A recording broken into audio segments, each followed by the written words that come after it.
جڑی اس کو بھی خطرناک بیماری ہے وہ ہے نوجوانوں کا اسلام تو دوری، نوجوانوں کی اسلام تو دوری۔ انہوں نے اس نظم کے اندر ضرب کلیم کی اس نظم کے اندر مسلمانوں کو بالخصوص نوجوانوں بات واقعہ کہ جہاد نہیں کرنا نا، جہے ترنوں رہ گئے انہوں نے جہاد نہیں کرنا ہے، جہے بڑی مشکل کے نال مسجد چاہتے ہیں، بڑی مشکل کے نال وہ اپنے گھر اٹھ بیٹھ سکتے ہیں، انہوں نے جہاد میں نہیں جانا، جہاد کے جوان کا کام ہے۔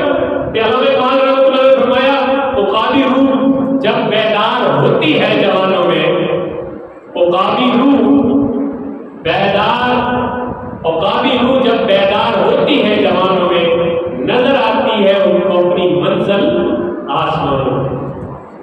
محبت مجھے ان جوانوں سے ہے جو ستاروں پہ ڈالتے ہیں کمر۔ یہ کیوں پٹ رہے علامہ اقبال؟ جوانی ہے، جوان ہونا کوئی عام گل ہے؟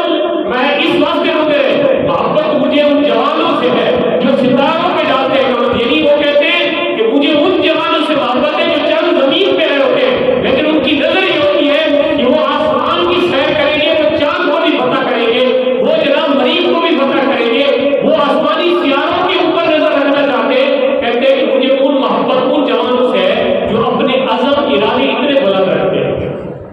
اور ہمارے زمان بڑی مشکل نال ٹک ٹاک کی نظر ہو گئے، بڑی مشکل کے نال انہوں نے جناب اپنے پاگل پورے کیتے کہ باقی سارے دین کے کام انہوں نے سوشل میڈیا پہ بیٹھ کے کر لیا۔ فرمایا عقابی روح جب بیدار ہوتی ہے جوانوں میں، نظر آتی ہے اس کو اپنی منزل آسمانوں میں، اور نہ ہو نومیدی زوال علم و عرفان سے، امید مرد مومن ہے خدا کے رازدانوں میں۔ کہتے ہیں کہ جوان بندے کو علم و عرفان کا شائدہ ہونا چاہیے، یعنی اس کو پتہ ہونا چاہیے کہ میں نے علم حاصل کرنا ہے۔ وہ کہتے ہیں کہ جوان کا کام ہی کوئی نہیں ہے، صرف ایک کام ہے علم و عرفان حاصل ہے۔ علم کیا اور عرفان کیا؟ علم ہے تہذیب سکھاتا ہے، اور عرفان اللہ کی پہچان سکھاتا ہے۔ علم و عرفان سکھاتا ہے۔ علامہ اقبال فرماتے ہیں بھائی جوان سے اور کام ہی کوئی نہیں لینا، ایک ہی کام ہے ان کا، یا علم سیکھے تہذیب دار بن جائے، اور یا پھر عرفان سیکھے اللہ کی پہچان حاصل کرے۔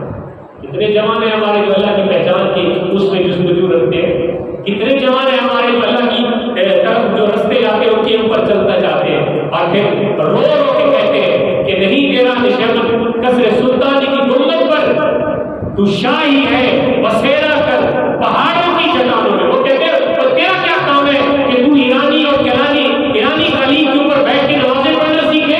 تیرا کیا کام ہے اتنے اچھے اچھے صوبوں پہ بیٹھ کے تو شادی بیاہ کر کے آرام کرے؟ نہیں، یہ تیرا کام نہیں تیرا نشیمن کسر سلطانی کی گنبد پر، تیرا نشیمن تیری بیٹھنے کی جگہ یہ نہیں تھی جو اچھے اچھے صوبوں پہ تو بیٹھ گیا۔ تو شاہی ہے بسیرا کر پہاڑوں کی چٹانوں میں، تیرا کام تو وہ تھا، تو پرواز کرنا چاہیے تھا تجھے اوقات کی طرح اڑنا تھا، تجھے فتح کرنا تھا، لیکن تو کیا کر بیٹھا؟ یہ دوسری بیماری ہے جو اس وقت ہمارے سامنے ہے۔ ہمارا جوان نہ والدین کے قابو میں ہے، نہ استادوں کے قابو میں ہے، نہ معاشرے کے قابو میں، کسی کے قابو میں نہیں ہے۔